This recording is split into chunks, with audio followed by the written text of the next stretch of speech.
Há metafísica bastante em não pensar em nada. O que penso eu do mundo? Sei lá o que penso do mundo. Se eu adoecesse, eu pensaria nisso. Que ideia tenho eu sobre as coisas?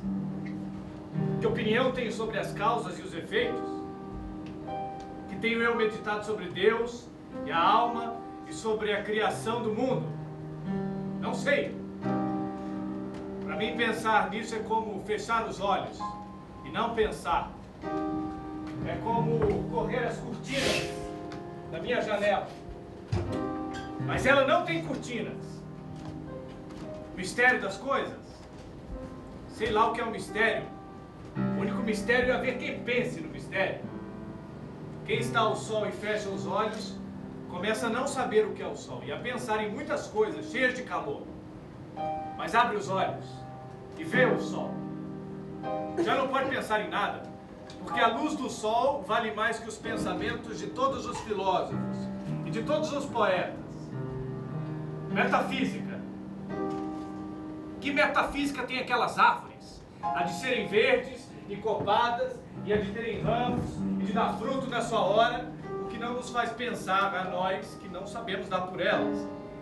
Mas que melhor metafísica que a delas, que é a de não saber para que vive, nem saber que o não sabem. Constituição íntima das coisas, sentido íntimo do universo. Tudo isso é falso, tudo isso não quer dizer nada. É incrível que se possa pensar em coisas dessas. É como pensar em razões e fins. Quando o começo da manhã está raiando, pelos lados das árvores, um vago ouro lustroso vai perdendo a escuridão. O único sentido íntimo das coisas é elas não terem sentido íntimo nenhum. Não acredito em Deus, porque nunca ouvi. Se ele quisesse que eu acreditasse nele, sem dúvida que viria falar comigo. E entraria pela minha porta dentro, dizendo-me: aqui estou. Isso é talvez ridículo aos ouvidos de quem, por não saber o que é olhar para as coisas, não compreende quem fala delas com o modo de falar que reparar para elas ensina. Mas se Deus é as árvores, as flores, os montes, o sol e o luar, então acredito nele. Eu acredito nele a toda hora. E a minha vida é toda uma oração e uma missa. e uma comunhão com os olhos e pelos ouvidos. Mas se Deus é as flores, as árvores, os montes, o sol e o luar, para que Ele chamo eu Deus?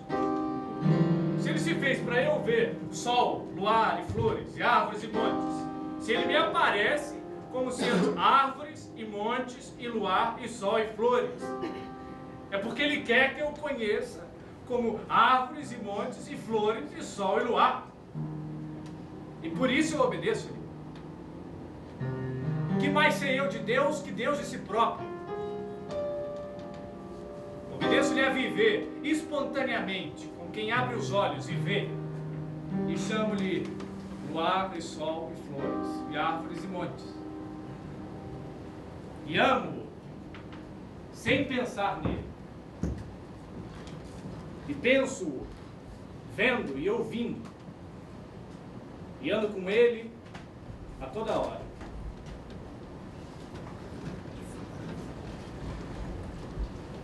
O Banqueiro Anarquista, de Fernando Pessoa. Nunca fui senão uma criança que brincava. Nunca fiz mais do que fumar a vida.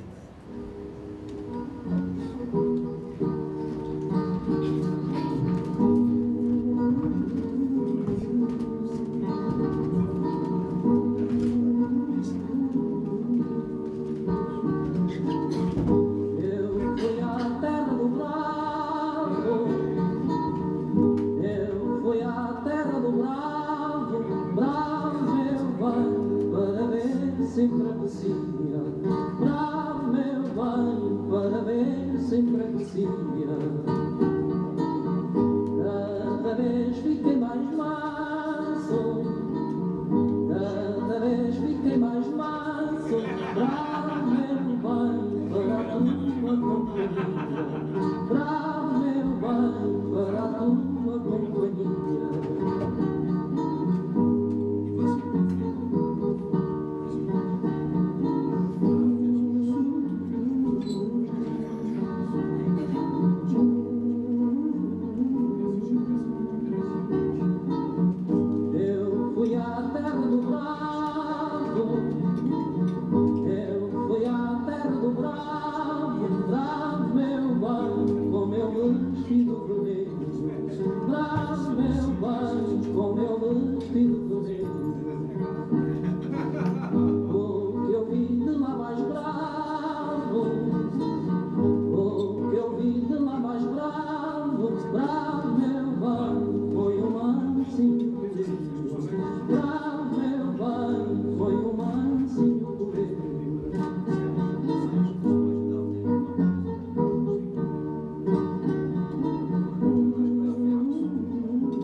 Tínhamos acabado de jantar. De frente de mim, o meu amigo, banqueiro, grande comerciante, assambarcador, notável, fumava como quem não pensa. A conversa que fora anoitecendo jazia morta entre nós. Procurei reanimá-la ao acaso, servindo-me de uma ideia que me passou pela meditação. Voltei-me para ele sorrindo. É verdade, disseram-me há dias que você em tempos foi anarquista. Fui não. Fui não. Fui e sou. Não mudei a esse respeito. Sou anarquista. Ah, essa é boa. Você é anarquista. Em que é que você é anarquista? Só se você dá a palavra qualquer sentido diferente. Ah, do vulgar. Não, não dou. Emprego a palavra no sentido vulgar. Quer você me dizer, então, que é anarquista exatamente no mesmo sentido em que são anarquistas esses tipos das organizações operárias. Então, entre você, esses tipos das bombas e dos sindicatos, não há diferença nenhuma. A diferença há. Evidentemente que há diferença. Mas não é a que você julga. Você duvida, talvez, que as minhas teorias sociais sejam iguais às deles? Ah, já percebo. Você, quanto às teorias, é anarquista. Quanto à Quanto prática... à prática, sou tão anarquista como quanto às teorias. Quanto à prática, sou mais. Sou muito mais anarquista que esses tipos que você citou. Toda a minha vida o mostra. Hein? Toda a minha vida o mostra, filho. Você que nunca deu a essas coisas uma atenção lúcida. Por isso lhe parece que estou dizendo uma asneira. Ou então que estou brincando consigo. Ah, homem, eu não percebo nada. A não ser que você julgue a sua vida dissolvente e antissocial e dê esse sentido ao anarquismo. Já lhe disse que não, já lhe disse que não dou a palavra anarquismo no sentido diferente do vulgar. Está bem. Oh, homem, continuo sem perceber. Você quer me dizer que não há diferença entre as suas teorias verdadeiramente anarquistas e a prática da sua vida? Prática da sua vida como ela é agora? Você quer que eu acredite que você tem uma vida exatamente igual a desses tipos que são vulgarmente anarquistas? Não é isso, não é isso. O que eu quero dizer é que entre as minhas teorias e a prática da minha vida não há divergência nenhuma, mas uma conformidade absoluta. Lá que não tem uma vida como as dos tipos dos sindicatos e das bombas, isso é verdade. Mas é a vida deles que está fora do anarquismo. Fora dos ideais deles. A minha não. Em mim. Sim, em mim. Banqueiro, grande comerciante, assambarcador, se você quiser. Em mim, a teoria e a prática do anarquismo estão conjuntas e ambas certas. Você comparou estes parvos nos sindicatos para indicar que sou diferente deles. Sou. Mas a diferença é essa. Eles. Sim, eles e não eu são anarquistas só na teoria. Eu sou anarquista na teoria e na prática. Eles são anarquistas estúpidos. Eu sou anarquista inteligente. Isto é, meu velho, eu que sou o verdadeiro anarquista. Eles, os dos sindicatos e das bombas, eu também lá estive. Também lá estive e saí de lá. Exatamente pelo meu verdadeiro anarquismo. Eles são o lixo do anarquismo.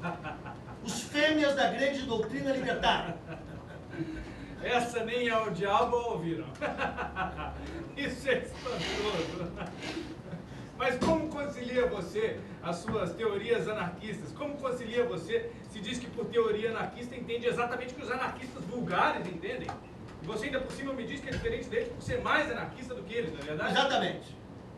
Eu não percebo nada. Mas você tem empenho em perceber? Todo o empenho. Ele tirou da boca o charuto que se apagara, reacendeu lentamente, fitou o fósforo que se extinguia, depô-lo ao de leve no cinzeiro, depois, erguendo a cabeça, um momento abaixada, disse: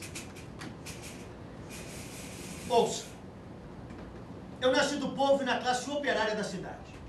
De bom não herdei, como pode imaginar, nem a condição, nem as circunstâncias. Apenas me aconteceu de ter uma inteligência naturalmente lúcida e uma vontade um tanto quanto forte. Mas esses eram dons naturais, que o meu baixo nascimento não me podia tirar. Fui operário, trabalhei, vivi uma vida apertada. Fui, em resumo, o que a maioria da gente é naquele meio. Eu não digo que absolutamente tenha passado fome, mas andei na perna. E de resto, podia tê-la passado. Que isto não alteraria nada do que se seguiu ou do que lhe vou expor, nem do que foi minha vida, nem do que ela é agora. Fui um operário vulgar, em suma. Como todos, trabalhava porque tinha que trabalhar e trabalhava o menos possível. O que eu era inteligente. Sempre que podia, lia coisas, discutia coisas. E como não era tolo, nasceu-me uma grande insatisfação e uma grande revolta contra o meu destino e contra as condições sociais que o faziam assim. Eu já lhe disse que, em boa verdade, o meu destino poderia ter sido pior do que era. Mas naquela altura, parecia-me a mim que eu era um ente a quem a sorte tinha feito todas as injustiças juntas e que tinha se servido das convenções sociais para me as fazer. Isso era aí pelos meus 20 anos, 21 no máximo. Foi quando me tornei anarquista. Parou um momento. Voltou-se um pouco mais para mim. Continuou, inclinando-se mais um pouco. Fui sempre mais ou menos lúcido. Senti-me revoltado. Quis perceber a minha revolta. Tornei-me anarquista consciente e convicto. O anarquista consciente e convicto que hoje sou. E a teoria que você tem hoje é a mesma que tinha nessa altura? A mesma. A teoria anarquista, a verdadeira teoria é só uma. Tenho a que sempre tive desde que me tornei anarquista. Você já vai ver, mas ia eu dizendo que, como era lúcido por natureza, eu me tornei um anarquista consciente. Ora, o que é um anarquista? É um revoltado contra a injustiça de nascermos desiguais socialmente. No fundo é só isso. Daí resulta, como é de ver, a revolta contra as condições sociais que tornam essa desigualdade possível. O que estou lhe indicando agora é o caminho psicológico. Isto é, como é que a gente se torna anarquista. Vamos já à parte teórica do assunto. Por ora, compreenda bem você. Qual seria a revolta de um tipo inteligente nas minhas circunstâncias? O que é que ele vê pelo mundo?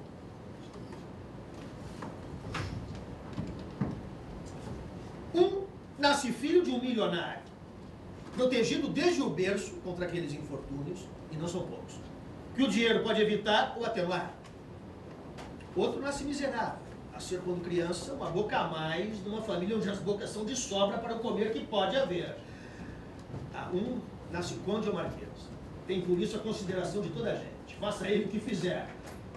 E outro nasce assim como eu, e tem que andar direitinho como um prumo, para ser ao menos tratado como gente. E assim por diante em tudo. Ora, as injustiças da natureza, nós podemos evitar. Agora, as da sociedade, das suas convenções, essas por que não evitá-las? Aceito, não tenho mesmo outro remédio, que um homem seja superior a mim, porque a natureza lhe deu o talento, a força, a energia.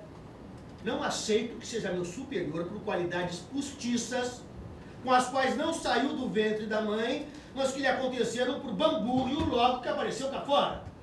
Ora, a riqueza, a posição social, a vida facilitada, etc. Foi da revolta que eu estou figurando por estas considerações que nasceu o meu anarquismo de então. O anarquismo que já lhe disse, mantenho até hoje sem alteração nenhuma. Parou outra vez um momento, como a pensar como prosseguiria. Fumou e soprou o fumo lentamente para o lado oposto ao meu. Voltou-se e ia prosseguir, eu, porém, interrompi-o. Uma pergunta, por curiosidade. Por que você se tornou propriamente anarquista? Você podia ter se tornado socialista ou qualquer outra coisa avançada que não fosse tão longe. Tudo isso estava dentro da sua revolta. Deduzo pelo que você disse que por anarquismo você entende, eu acho que está bem como definição do anarquismo, a revolta contra todas as convenções e fórmulas sociais e o desejo e esforço para a abolição de todas Isso mesmo. Por que escolheu você essa fórmula extrema e não se decidiu por qualquer das outras, das intermédias? Eu lhe digo, meditei tudo isso. É claro que nos folhetos que eu lia, via todas essas teorias. Escolhi a teoria anarquista, a teoria extrema, como você muito bem disse, pelas razões que vou dizer em 2 palavras.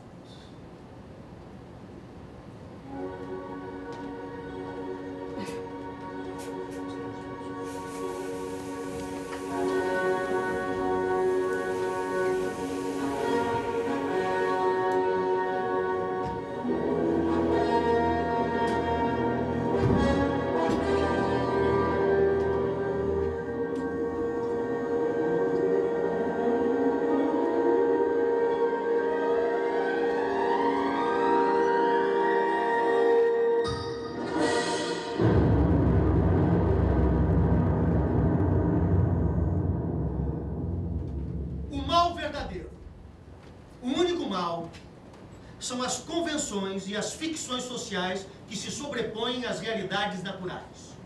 Tudo. Desde a família ao dinheiro. Desde a religião ao Estado. A gente nasce homem ou mulher. Quero dizer, nasce para ser em adulto. Homem ou mulher. Não nasce em boa justiça natural. Nem para ser marido. Nem para ser rico ou pobre. Como também não nasce para ser católico ou protestante. Ou português, ou inglês. É todas essas coisas em virtude das ficções sociais. Ora, essas ficções sociais são más por quê? Porque são ficções, porque não são naturais. Tão mau é o dinheiro como o Estado, a constituição de família como as religiões. Se houvesse outras que não fossem essas, seriam igualmente más, porque também seriam ficções, porque também se sobreporiam e estorvariam as realidades naturais. Ora, qualquer sistema que não seja o puro sistema anarquista, que quer a abolição de todas as ficções sociais e de cada uma delas completamente, é uma ficção também. Empregar todo o nosso desejo, todo o nosso esforço, toda a nossa inteligência para implantar ou contribuir para implantar uma ficção social em vez de outra é um absurdo. Quando não seja mesmo um crime, porque é fazer uma perturbação social com o fim expresso de deixar tudo na mesma. Isso parece-me que é concludente. Mas suponhamos que não é. Suponhamos que nos objetem que tudo isso estará muito certo, mas que o sistema anarquista não é realizável na prática. Vamos lá examinar essa parte do problema. Por que é que o sistema anarquista não seria realizável? Nós partimos, todos os avançados, do princípio não só de que o atual sistema é injusto, mas de que há vantagem, porque há justiça, em substituí-lo por outro mais justo. Se não pensamos assim, não somos avançados, mas burgueses. Ora, de onde vem esse critério de justiça? Do que é natural e verdadeiro, em oposição às ficções sociais e às mentiras da convenção. Ora, o que é natural é o que é inteiramente natural. Não é metade, ou um quarto, ou um oitavo do natural. Duas coisas uma. Ou o natural é realizável socialmente, ou não é. Em outras palavras, ou a sociedade pode ser natural, ou a sociedade é essencialmente ficção, não pode ser natural de maneira nenhuma. Se a sociedade pode ser natural, então pode haver a sociedade anarquista, ou livre, e deve haver. Porque ela é a sociedade inteiramente natural. Agora, se a sociedade não pode ser natural, por qualquer razão que não importa, tem por força que ser ficção, então do mal ou menos. Façamos-la, dentro dessa ficção inevitável, o mais natural possível, para que seja, por isso mesmo, o mais justa possível. E qual é a ficção mais natural? Ora, nenhuma é natural em si, porque é ficção. A mais natural, nesse nosso caso, será aquela que pareça mais natural, que se sinta como mais natural. E qual é a que parece mais natural, ou que sentimos como mais natural? É aquela que estamos habituados. Você compreende? O que é natural é o que é do instinto. E o que não sendo instinto, se parece em tudo com instinto, é o hábito. Para fumar. Fumar não é natural, não é uma necessidade do instinto. Mas se nos habituamos a fumar, ele passa a sermos natural, passa a ser sentido como uma necessidade do instinto. Ora, qual é a ficção social que constitui um hábito nosso? É o atual sistema, o sistema burguês. Temos, pois, em boa lógica que ou achamos possível a sociedade natural, então seremos defensores ferrenhos do anarquismo, ou não a julgamos possível e seremos defensores do regime burguês. Não há hipótese intermédia. Percebeu? Sim, senhor, isso é concludente. Não, ainda não é bem concludente. Ainda há uma outra objeção do mesmo gênero a liquidar.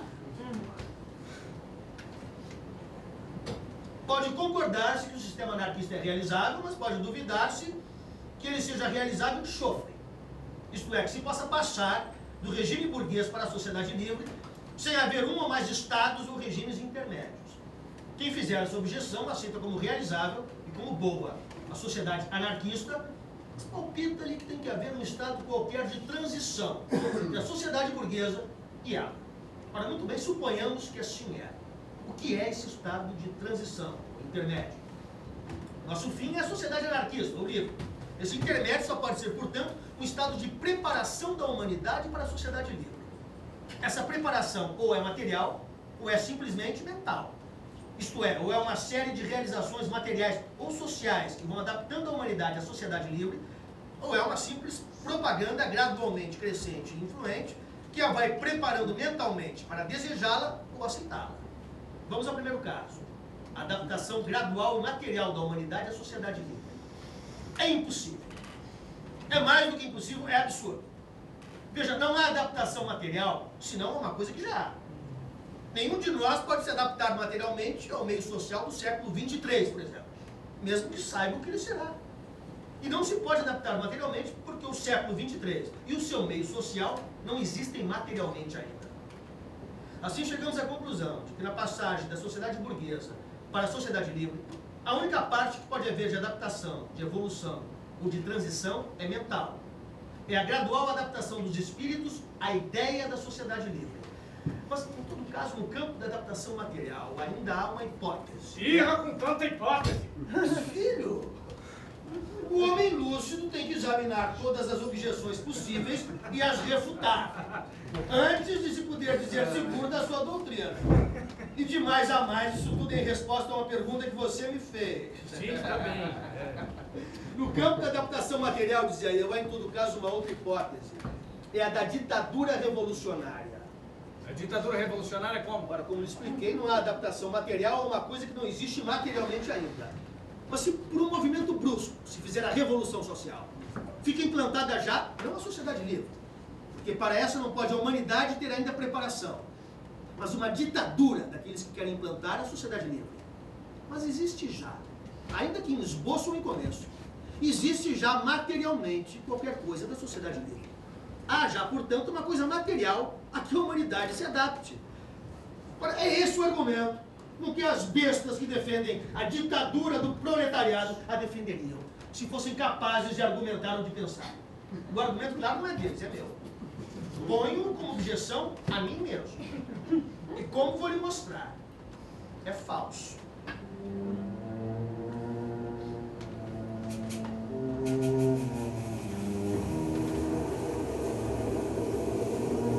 Mientras existe, y sea cual fuere el objetivo que persigue o la idea que lo rige, Enquanto existe e seja qual for o objetivo que persegue ou a ideia que o conduz, un régimen revolucionario solo es materialmente una cosa, un régimen revolucionario. o regime revolucionário só é materialmente uma coisa, um regime En revolucionário. verdad, régimen revolucionario quiere decir dictadura de guerra. Ora, regime revolucionário quer dizer ditadura de guerra, Con palabras más verdaderas, régimen militar despótico. ou com verdadeiras palavras, um regime militar despótico. Dado que el estado de guerra es impuesto a la sociedad por una de sus partes, la parte que ha asumido revolucionariamente el poder. Dado que o estado de guerra é imposto à sociedade por uma de suas partes, a parte que assumiu revolucionariamente o poder. El resultado O resultado que los que se adaptan a dicho régimen, é que os que se adaptam a tal regime, en tanto a lo que el régimen es materialmente, inmediatamente, e é o que o regime é materialmente e se imediatamente, adaptan a un régimen militar despótico. se adaptam a um regime militar La despótico. idea que había guiado a los revolucionarios, A ideia que guiou os el revolucionários, objetivo que o perseguían, objetivo que perseguia, ha desaparecido por completo de la realidad social ocupada exclusivamente por el fenómeno de lucha. desapareceu por completo da realidade social, ocupada exclusivamente pelo fenômeno De guerreiro. modo que lo que produce una dictadura revolucionaria, De modo que o que produz uma ditadura revolucionária, cuanto más dure la dictadura, más completamente lo producirá. e tanto mais quanto dure essa ditadura, mais completamente produzirá. Es una sociedad en lucha de tipo dictatorial, vale decir, un despotismo militar. É uma sociedade guerreira do tipo ditatorial, o que vale dizer é um despotismo militar. E nem poderia sair outra coisa e foi sempre assim. Eu não sei muita história, mas o que sei acerta com isso e nem poderia deixar de acertar. O que saiu das agitações políticas de Roma? O Império Romano e seu despotismo militar. O que saiu da Revolução Francesa? Napoleão e seu despotismo militar. Você verá o que sai da Revolução Russa. Qualquer coisa que vai atrasar dezenas de anos a realização da sociedade livre. Também o que era de se esperar de um povo de analfabetos e de místicos. Mas enfim, isso já está fora da conversa. Você percebeu o meu argumento? Percebi perfeitamente. Tá, você compreende então que eu cheguei a esta conclusão. Fim, a sociedade anarquista, a sociedade livre. Meio, a passagem sem transição da sociedade burguesa para a sociedade livre. Essa passagem seria preparada por uma propaganda intensa, completa, absorvente, tendente a predispor todos os espíritos e a enfraquecer todas as resistências. É claro que por propaganda não entendo só pela palavra escrita ou falada, entendo tudo. Ação direta ou indireta, quanto pode predispor para a sociedade livre e enfraquecer a resistência à sua vinda. Assim, não tendo quase resistência nenhuma que vencer. A revolução social, quando viesse, seria rápida, fácil, e não teria que estabelecer nenhuma ditadura revolucionária por não ter contra quem aplicá-la. Se isso não pode ser assim, é que o anarquismo é irrealizável. E se o anarquismo é irrealizável, só é defensável e justa, como já lhe provei, a sociedade burguesa. Ora, aí tem você porque e como me tornei anarquista, e porque e como rejeitei, como falsas e antinaturais, as outras doutrinas sociais de menor ousadia. E pronto, vamos lá continuar a minha história. Fez explodir um fósforo e acendeu lentamente o charuto. Concentrou-se e de aí a pouco prosseguiu.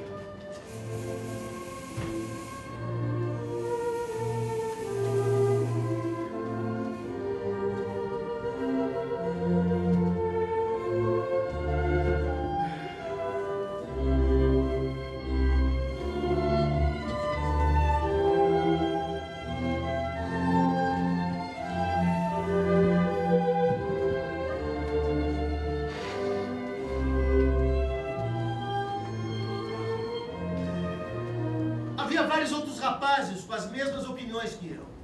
A maioria era de operários, mas havia um ou outro que não era. O que todos éramos, era pobres. E que me lembro que não éramos muito estúpidos. A gente tinha uma certa vontade de se instruir, de saber coisas. E ao mesmo tempo, uma vontade de propaganda, de espalhar as nossas ideias. Queríamos para nós e para os outros, para a humanidade inteira, uma sociedade nova, livre desses preconceitos todos, que fazem os homens desiguais artificialmente e lhes impõem sofrimentos, estreitezas, que a natureza lhes não havia imposto. Fui a conferências e comícios dos propagandistas da época e cada discurso me convencia mais e me dava certeza da justiça das minhas ideias. O que eu pensava então, repito-lhe, meu amigo, é o que penso hoje. A única diferença é que então pensava só. Hoje, penso e pratico. Se isso até onde vai está muito bem, está muito certo que você se tornasse anarquista e vejo perfeitamente que você era anarquista. Não preciso mais provas disso. O que eu quero é saber como é que de aí saiu o banqueiro, como é que saiu de aí sem contradição. Isso é mais ou menos, já calculo. Não calcula nada, eu sei o que você quer dizer. Você baseia-se nos argumentos que acaba de ouvir, julga que eu achei o anarquismo irrealizável e por isso, como lhe disse, só defensável e justa a sociedade burguesa. Não é isso? Sim, calculei que fosse mais ou menos isso. Mas como podia ser se desde o princípio da conversa e tenho dito e repetido que sou anarquista? Que não só o fui, mas o continuo sendo. Se você... Se eu tivesse me tornado banqueiro e comerciante, pela razão que você julga, eu não seria anarquista, seria burguês. Você tem razão, mas então como diabos que você... Ai...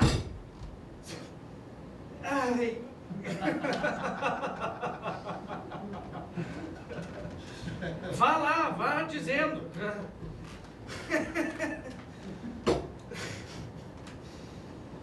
Como lhe disse, eu era. Sempre fui mais ou menos lúcido. Também um homem de ação. Essas são qualidades naturais, que me as puseram no berço. Se é que tive berço. Eu é que as levei para lá. Pois bem, o que quer o anarquista? A liberdade. A liberdade para si e para os outros. Para a humanidade inteira. Quer estar livre da influência ou da pressão das ficções sociais. Quer ser livre tal qual nasceu e apareceu no mundo, que é como justiça deve ser. E quer essa liberdade para si e para todos os mais. Nem todos podem ser iguais perante a natureza. Uns nascem altos, outros baixos. Uns fortes, outros fracos. Uns mais inteligentes, outros menos. Mas todos podem ser iguais de aí em diante. Só as ficções sociais o evitam. Essas ficções sociais é que era preciso destruir.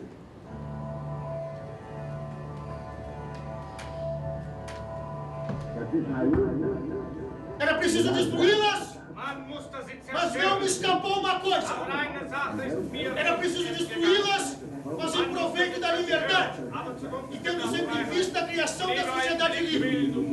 Porque isto de destruir as ficções sociais, tanto pode ser para criar liberdade, ou preparar o caminho da liberdade, como para estabelecer outras ficções sociais diferentes, igualmente más, porque igualmente ficções. Aqui é que era preciso cuidado. Era preciso acertar com o processo de ação, qualquer que fosse a sua violência ou a sua não violência. Porque contra as injustiças sociais, tudo era legítimo. contra as injustiças sociais, tudo era legítimo. Mas com o processo de ação, pelo qual se contribuísse para se destruir as ficções sociais, sem ao mesmo tempo estorvar a criação da liberdade futura, criando já mesmo, caso fosse possível, qualquer coisa da liberdade futura. É claro que esta liberdade, que deve haver cuidado de não estorvar, é a liberdade futura. No presente, a liberdade dos oprimidos pelas ficções sociais.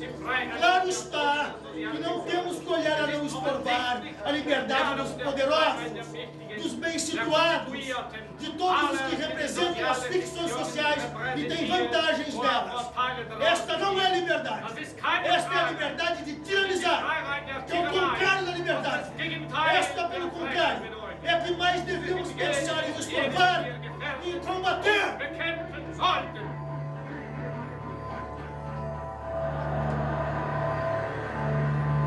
No matter how long it may take to overcome this tremendous invasion, the American people in their righteous right will win through to absolute. Il a déclaré en août que la lutte devait continuer si ces conditions étaient contraires à l'honneur, à la dignité et à l'indépendance de la France. Nous avons été surpris et submergés par la force mécanique, l'attaque de Para quem quer o anarquista, a liberdade? Para a humanidade inteira. Qual é a maneira de se conseguir a liberdade para a humanidade inteira? Destruir por completo todas as ficções sociais. Como se poderia destruir por completo todas as ficções sociais? Já antecipei a explicação, quando, por causa da sua pergunta, discuti os outros sistemas avançados e lhe expliquei como e por que era anarquista. Você lembra da minha conclusão? Uma revolução social súbita, brusca e esmagadora, fazendo a sociedade passar de um salto do regime burguês para a sociedade livre. Essa revolução seria preparada por um trabalho intenso e contínuo, de ação direta e indireta, tendente a predispor todos os espíritos para a vinda da sociedade livre e a enfraquecer até o estado comatoso todas as resistências da burguesia. Escuso de lhe repetir as razões que levam, inevitavelmente, a esta conclusão, adentro do anarquismo. Já aliás expus e você já as percebeu. Essa revolução seria preferivelmente mundial, simultânea em todos os pontos, ou nos pontos importantes do mundo, ou não sendo assim, partindo rapidamente de uns para outros, mas em todo caso, em cada ponto, isto é, em cada nação, fulminante e completa. Ora, muito bem, o que poderia eu fazer para esse fim? Só por mim, não poderia fazer a ela, a revolução mundial. Nem mesmo poderia fazer a revolução completa na parte referente ao país onde estava. O que podia era trabalhar na inteira medida do meu esforço para fazer a preparação para esta revolução. Já lhe expliquei como. Combatendo por todos os meios acessíveis as ficções sociais, não estorvando nunca ao fazer este combate ou a propaganda da sociedade livre, nem a liberdade futura, nem a liberdade presente dos oprimidos, criando já mesmo, caso seja possível, qualquer coisa da futura liberdade.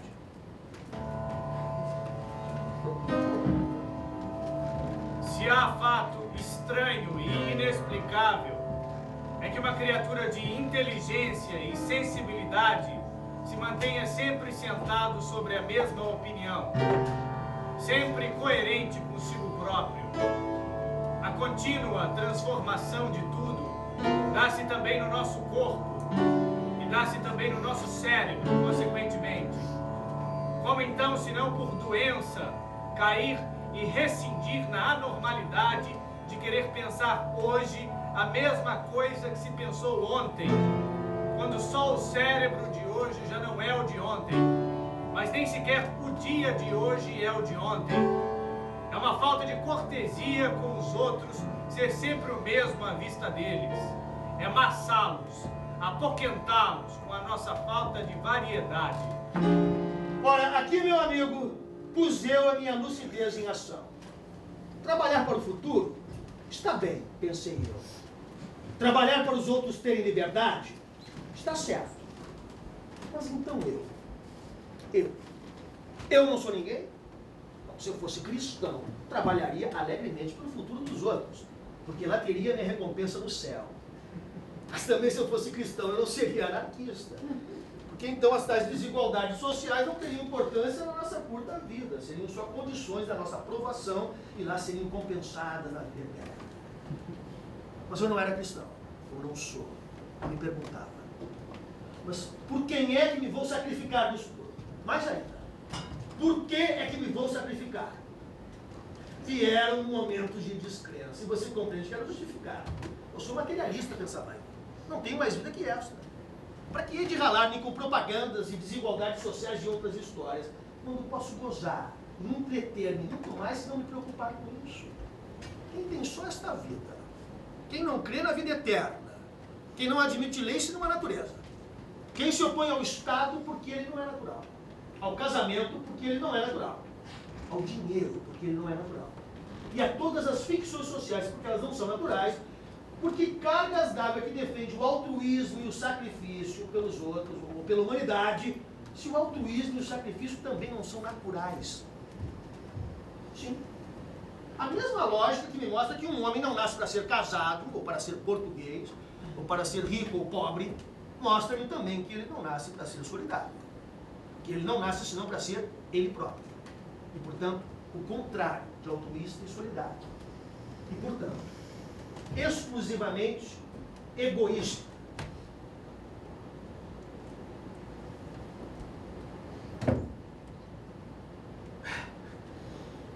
Eu discuti a questão comigo mesmo.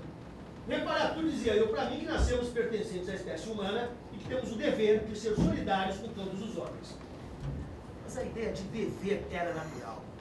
De onde é que vinha essa ideia de dever? Se essa ideia de dever me obrigava a sacrificar o meu bem-estar, a minha comodidade, o meu instinto de conservação e outros meus instintos naturais, em que divergia a ação desta ideia da ação de qualquer ficção social que produz em nós exatamente o mesmo efeito? Confesso-lhe, meu amigo, vieram-me momentos de descrença. Senti-me desleal à minha própria doutrina, traidor a ela. Mas em breve passei sobre tudo isso. A ideia de justiça cá estava dentro de mim, pensei eu. Eu sentia natural. Eu sentia que havia um dever superior à preocupação socada do meu destino e fui para adiante na minha intenção. Não me parece que essa decisão revelasse uma grande lucidez da sua parte. Você não resolveu a dificuldade, você foi para diante por um impulso absolutamente sentimental. Sem dúvida, sem dúvida. Mas o que lhe estou contando agora é a história de como me tornei anarquista, de como continuei sendo e continuo. Vou lhe expondo lealmente as hesitações e dificuldades que tive. Concordo que naquele momento venci a dificuldade lógica com sentimento e não com raciocínio. Mas você há de ver que mais tarde, quando cheguei à plena compreensão da doutrina anarquista, essa dificuldade, até então logicamente sem resposta, teve a sua solução completa e absoluta. É curioso. Agora deixa eu continuar na minha história. Tive essa dificuldade e resolvia, se bem que mal, como lhe disse. Logo a seguir, na linha dos meus pensamentos, surgiu-me uma outra dificuldade que também me atrapalhou bastante. Estava bem, vamos lá, que estivesse disposto a sacrificar-me sem recompensa nenhuma propriamente pessoal. Isto é, sem recompensa nenhuma verdadeiramente natural. Mas suponhamos que a sociedade futura não desse em nada do que eu esperava. Que nunca houvesse a sociedade livre. A que diabos é que eu, nesse caso, me estava sacrificando? Não, sacrificar-me é uma ideia, sem recompensa pessoal. Sem eu ganhar nada com o meu esforço por essa ideia, vá. Agora, sacrificar, sem ao menos ter a certeza de que aquilo para que eu trabalhava existiria um dia, sem que a própria ideia ganhasse com o meu esforço, isso era um pouco mais forte. Desde já lhe digo que resolvi a dificuldade pelo mesmo processo sentimental porque resolvi a outra, mas advirto também que, do mesmo modo que a outra, resolvi esta pela lógica, automaticamente, quando cheguei ao estado plenamente consciente do meu anarquismo. Você depois verá. Na altura do que lhe estou contando, saímos do apuro com uma ou duas frases ocas. Eu fazia o meu dever para o futuro que fizesse o seu para comigo. Isso é coisa que o valha. Bom, expus esta conclusão, ou antes, estas conclusões aos meus camaradas, e eles concordaram todos comigo. Concordaram todos que era preciso ir para frente e fazer tudo pela sociedade livre, iríamos todos trabalhar pela grande revolução social, quer o futuro nos justificasse, quer não. Formamos um grupo entre gente certa e começamos uma grande propaganda. Grande, é claro, dentro dos limites do que podíamos fazer. O banqueiro, chegado aqui, fez uma pausa um pouco mais longa. Não acendeu o charuto, que estava outra vez apagado.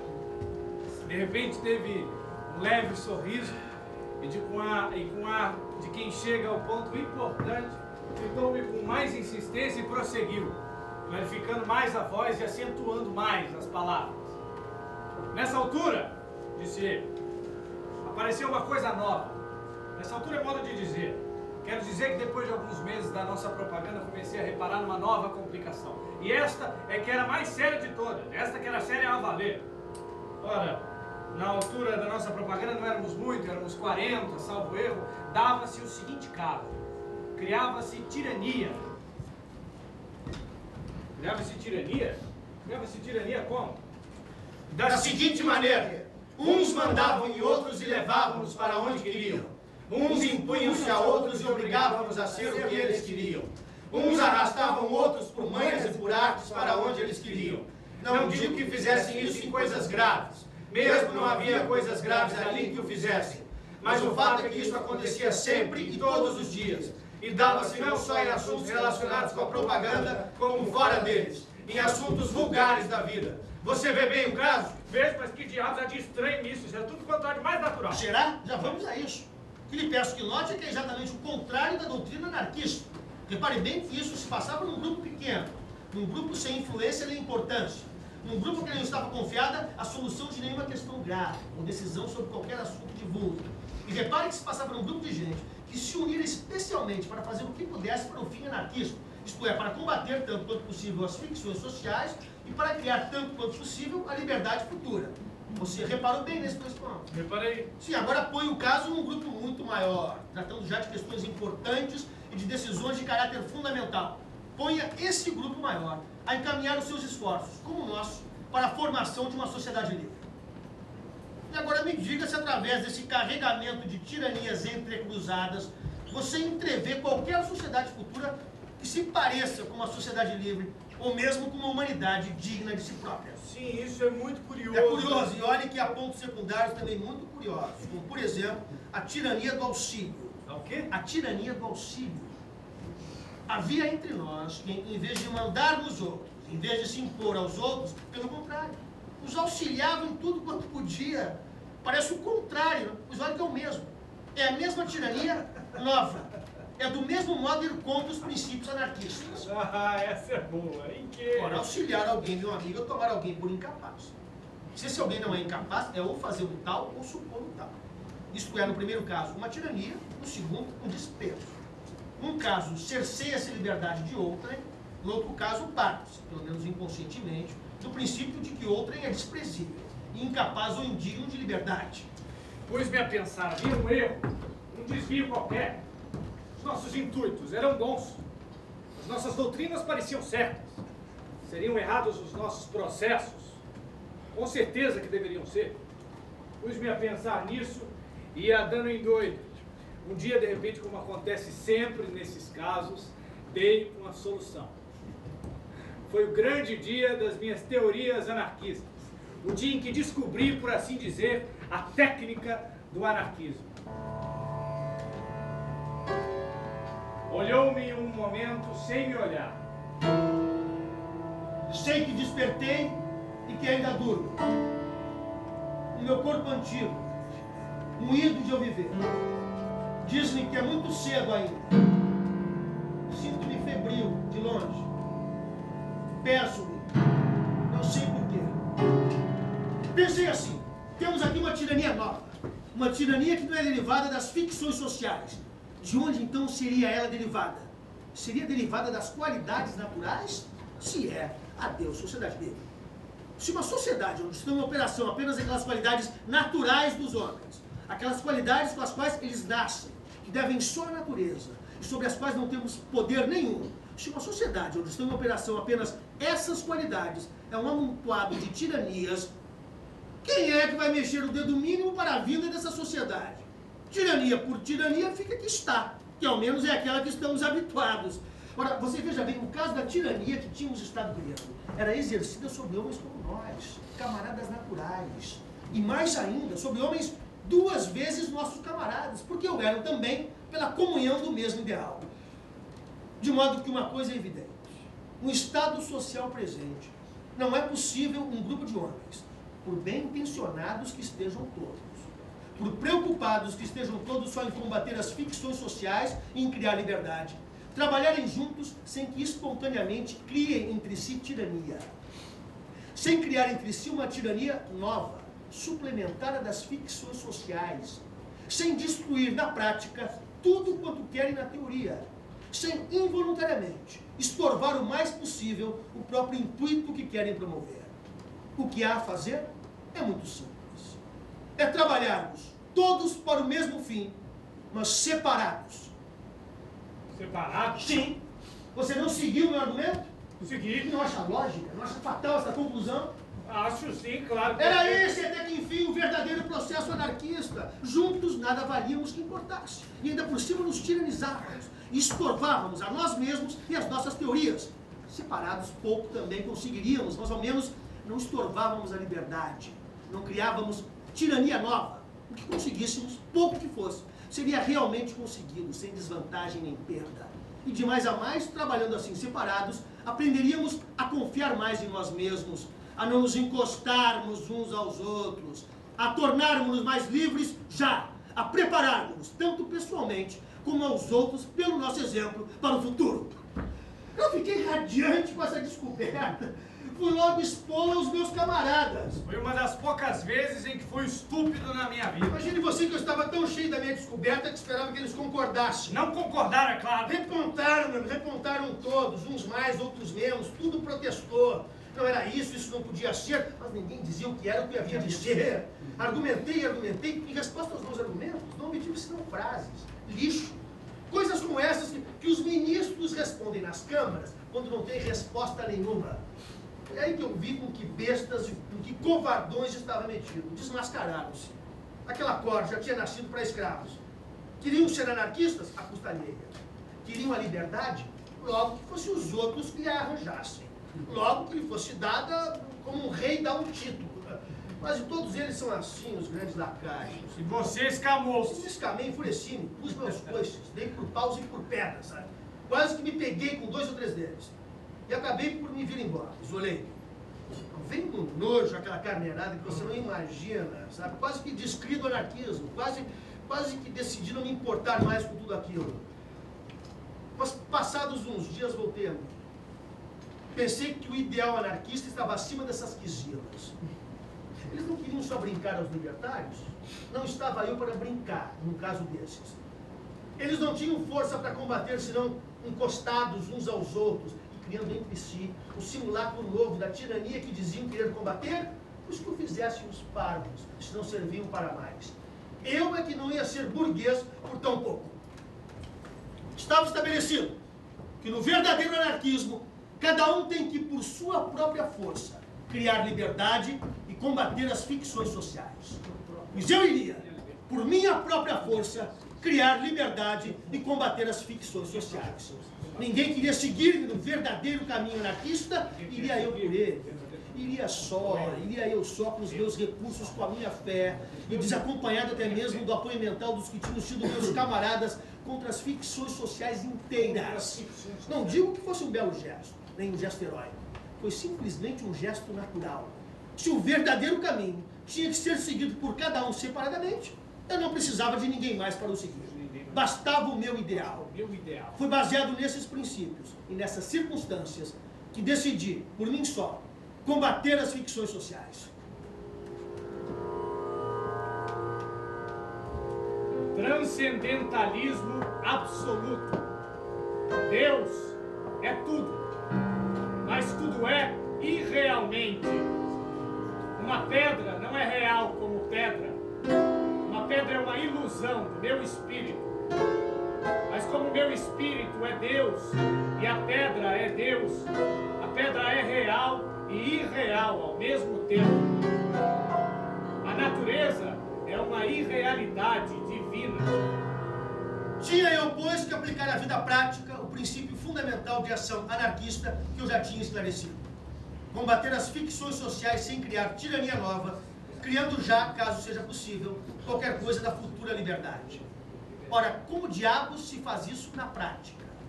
Aliás, o que é combater na prática? Combater na prática é a guerra. É uma guerra, pelo menos. Como é que se faz guerra às ficções sociais? Antes de mais nada, como é que se faz guerra? Como é que se vence o inimigo em qualquer guerra? De uma de duas maneiras. Ou matando, isto é, destruindo, ou aprisionando. isto é, subjugando, reduzindo a inatividade. Destruir as ficções sociais não podia eu fazer. Destruir as ficções sociais só poderia fazer a revolução social. O mais que eu poderia fazer nesse sentido seria destruir. Destruir no sentido físico, de matar um ou outro membro das classes representativas da sociedade burguesa. Pensei no caso e vi que nas dentro. Suponha você que eu matasse um ou dois ou uma dúzia de representantes da tirania das ficções sociais. O resultado, as ficções sociais ficariam abaladas? Não ficariam. As ficções sociais não são como uma situação política, que pode depender de um pequeno número de homens, de um só homem por vez. As ficções sociais não são gente em quem se possa dar tiros. Você compreende? Eu não podia, portanto, pensar em destruir, nem no todo, nem em parte nenhuma, ficções sociais. Tinha, então, que subjugá-las. Vencê-las subjugando-as, reduzindo-as à inatividade. Foi o que fiz. Procurei ver qual era a primeira, a mais importante das ficções sociais. Seria a essa que me caberia, mais que a nenhuma outra. Tentar subjugar, tentar reduzir a inatividade. E a mais importante, da nossa época, pelo menos, é o dinheiro. É o dinheiro. É o dinheiro. É o dinheiro. Então, como subjugar o dinheiro? Ou, em palavras mais precisas, a força ou a tirania do dinheiro, tornando-me livre da sua força, da sua influência. Superior, portanto, à influência. Reduzindo a inatividade pelo que me dizia respeito a mim. Pelo que me dizia respeito a mim, você compreende? Porque eu é que o combatia. Fosse reduzido a inatividade pelo que diz respeito a toda a gente, isso não seria combatê-lo, mas destruí-lo. E eu já lhe provei que só a revolução social pode destruir ficções sociais. Ora, muito bem, então, como poderia eu tornar-me superior à força do dinheiro? O processo mais simples seria afastar-me da esfera da sua influência, isto é, da civilização. Ir para um campo, comer raízes, beber água das nascentes, dar nu e viver como animal. Mas isso mesmo que não houvesse dificuldade em fazê-lo, não seria mesmo combater uma ficção social. Não seria combater, seria fugir. Realmente, quem se esquiva a travar um combate não é derrotado nele, mas moralmente é derrotado, porque não se bateu. Não, o processo tinha que ser outro. Processo de combate, e não de fuga. Como subjugar o dinheiro, combatê-lo. Como livrar-lo de sua influência e tirania, não evitando o seu encontro. O processo era só adquirido. Enquanto mais quantidade eu adquirisse, tanto mais livre eu estaria dessa influência. Foi quando vi isso claramente, com toda a força da minha convicção de anarquista e toda a minha lógica de homem lúcido, que entrei na fase atual, a comercial e bancária, meu amigo, do meu anarquismo.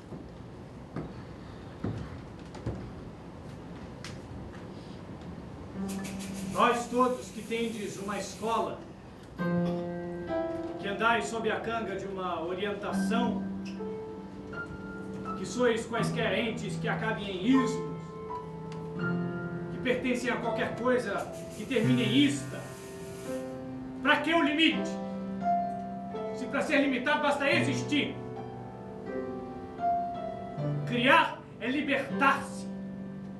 Criar é substituir-se a si próprio. Criar é ser desertor. Substituamos a personalidade às personalidades. Que cada um seja muitos. Basta dizer para si a primeira pessoa do singular de qualquer pronome ou verbo. Sejamos a pessoa absoluta do plural, incomensurável. Menos que isso é arte do passado. Acabemos com não haver machinas no verso e com haver versos com a mesma medida para tudo. Fato feito da inspiração barateira. Tragam-me isso por causa de não ter em casa.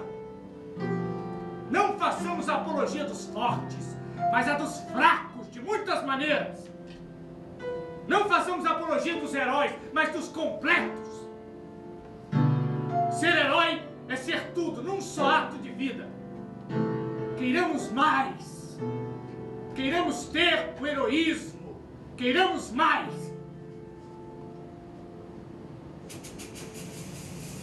Meti ombros a empresa de subjugar a ficção dinheiro, enriquecendo. O meu processo estava certo.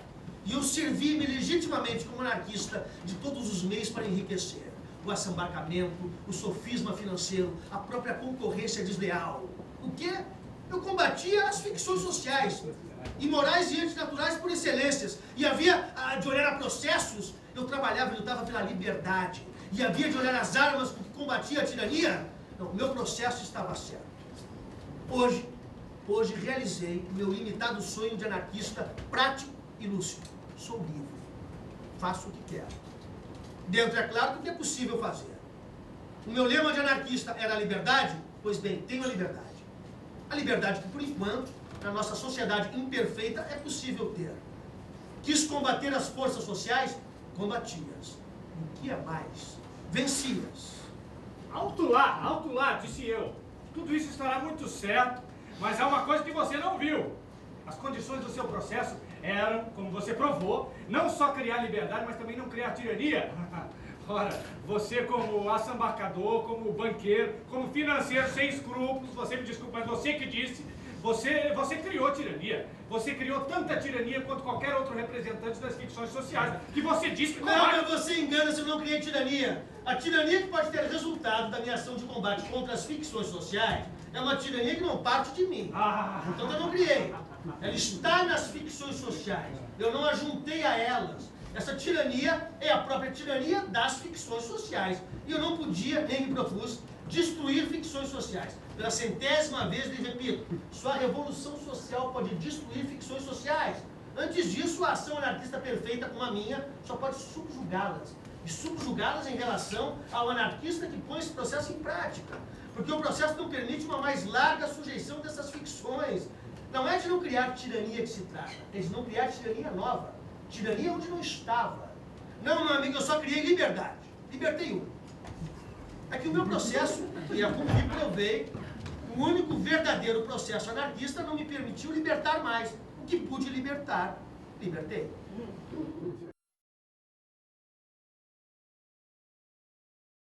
Continuará por meio desses a sua tirania. Destrua não os capitalistas, mas o capital. Quantos capitalistas ficam? Vê? Sim, você está certo. Mas olhe lá, outra coisa. O verdadeiro anarquista quer a liberdade não só para si, mas também para os outros. Parece-me que quer a liberdade para a humanidade inteira. Sem dúvida. Mas eu já lhe disse que pelo processo que descobri ser o único verdadeiro processo anarquista, cada um tem de libertar-se a si próprio. Cada um tem de libertar-se a si próprio. Eu libertei-me a mim. Fiz o meu dever simultaneamente para comigo e para com a liberdade. Por que os outros, os meus camaradas, não fizeram o mesmo? Eu não os impedi. Esse que teria sido o crime, se eu os tivesse impedido. Mas eu nem sequer os impedi, ocultando-lhes o verdadeiro processo. Logo que descobri, disse-o claramente a todos. O que mais podia eu fazer? Compeli-los a seguir o caminho? Mesmo que eu pudesse, não o faria. Isso seria tirar-lhes a liberdade. Seria também contra os meus princípios. Auxiliá-los? Também não podia ser pela mesma razão. Não, você o que me está censurando é eu não ser mais gente que uma pessoa só. Por que me censura o cumprimento do meu dever de libertar até onde eu podia cumprir? Por que não censura antes a eles? Por não terem cumprido deles. Pois sim, homem, mas esses homens não fizeram o que você fez naturalmente porque eram menos inteligentes que você, ou menos fortes. Meu, essas já são as desigualdades naturais da sociedade. Com essas é que o anarquismo não tem nada. O grau de inteligência ou de vontade com o indivíduo é com ele e com a natureza. As próprias ficções sociais não põem aí nem prego nem estopa. Sobre isso ninguém tem poder nenhum. Nem há modificação social que altere este fato, como não me pode tornar a mim alto ou você baixo. Realmente, disse eu, você é anarquista. Em todo caso, dá vontade de rir, mesmo depois de eu ter ouvido comparar o que você é com o que são os anarquistas que praiam. Meu amigo, eu já lhe disse, já lhe provei, e agora lhe repito. A diferença é só essa. Eles são anarquistas só teóricos. Eu sou teórico e prático. Eles são anarquistas místicos e eu científico. Eles são anarquistas que se agacham. Eu sou um anarquista que combate e liberta. Em uma palavra, eles são pseudo-anarquistas e eu sou anarquista.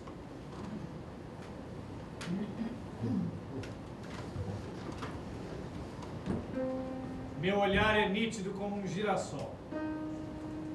Tenho o costume de andar pelas estradas, olhando para a direita, olhando para a esquerda e às vezes olhando para trás. E o que eu vejo a cada momento é aquilo que nunca antes eu tinha visto. Eu sei dar por isso muito bem. Sei ter o pasmo essencial que tem uma criança, se ao nascer, reparasse que nascera deveras. Sinto-me eternamente nascido para a novidade do mundo.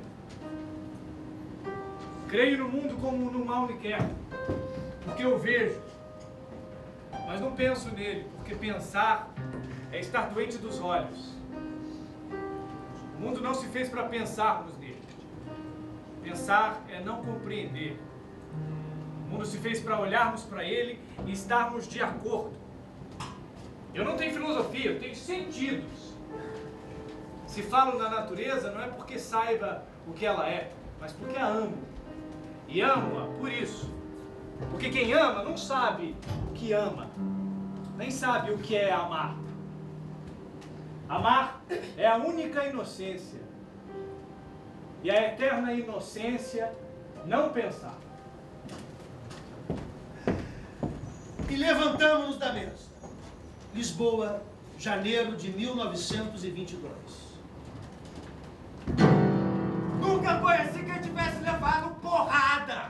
Todos os meus conhecidos têm sido campeões em tudo. E eu, tantas vezes reles, tantas vezes vil, tantas vezes porco, tantas vezes irrespondivelmente parasita, indesculpavelmente sujo, eu, que tantas vezes não tenho tido paciência para tomar banho, eu, que tantas vezes tenho sido ridículo, absurdo, que tenho enrolado publicamente os pés nos tapetes das etiquetas, que tenho sido grotesco, mesquinho, submisso e arrogante, tenho sofrido enxovalhos e calado, e que quando não tenho calado tenho sido mais ridículo ainda.